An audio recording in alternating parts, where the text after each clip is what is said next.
ഇന്ന് തന്നെ ഡൗൺലോഡ് ചെയ്യൂ. കാണൂ നിങ്ങളുടെ ഫേവറേറ്റ് ഷോസ്. മോളെ അച്ഛന്റെ അമ്മയുടെയും കൂടെ വന്നേ പറ്റൂ. വാ പ്രിയങ്ക മോള് പൊയ്ക്കോ മോളെ. മോള് വീട്ടിൽ ചെന്ന് ഭക്ഷണം കഴിക്കണം, നല്ല കുട്ടിയായിട്ട് കഴിയണം കേട്ടോ. ഞാൻ വരില്ലെന്ന് പറഞ്ഞില്ലേ, എന്നെ വിളിക്കണ്ട. മോളെ അമ്മയല്ലേ പറഞ്ഞു. എന്റെ അമ്മ വേറെയാ, എനിക്ക് ആ അമ്മ മതി. അമ്മേ അമ്മേ മോളെ വീട് അമ്മേ അമ്മേ വീട് മോളെ മോളെ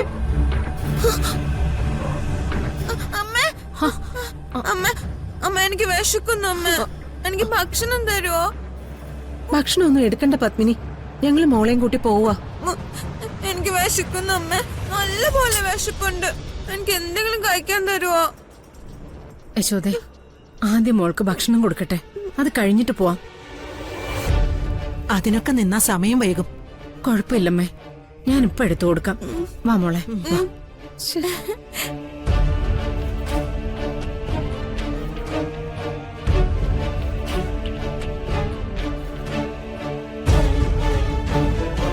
നമസ്കാരം. നമസ്കാരം. പരമേശ്വരൻ സാറ് ഉറക്കോ മറ്റോ ആയിരിക്കുന്നു കരുതി, അതാണ് ബുദ്ധിമുട്ടിക്കായിരുന്നു.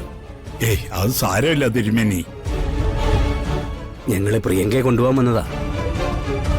ആ പ്രിയങ്ക മോള് ഇവിടെ നിൽക്കുന്നതിൽ ചില ബുദ്ധിമുട്ടുകളൊക്കെ ഉണ്ടെന്ന് തിരുമേനിക്ക് അറിയാലോ. എല്ലാ വശവും പരിഗണിച്ചല്ലേ കുടുംബത്തിലെ കാരണവന്മാർക്ക് ഒരു തീരുമാനം എടുക്കാൻ പറ്റൂ. എനിക്കത് മനസ്സിലാവും.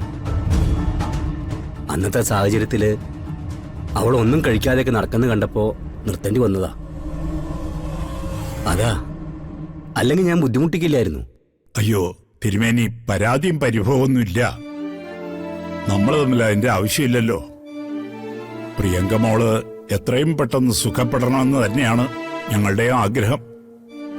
പക്ഷേ രാധിക മോളെ വേദനിപ്പിക്കുന്ന കാര്യം ചിന്തിക്കാൻ വയ്യല്ലോ. തിരുമേനി വരൂ.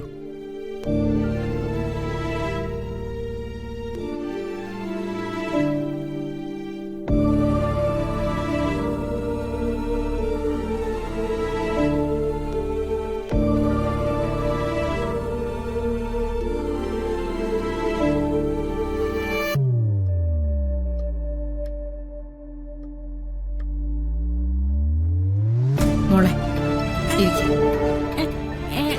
അമ്മ എനിക്ക് വാരി തരോ? ഇരിക്ക്.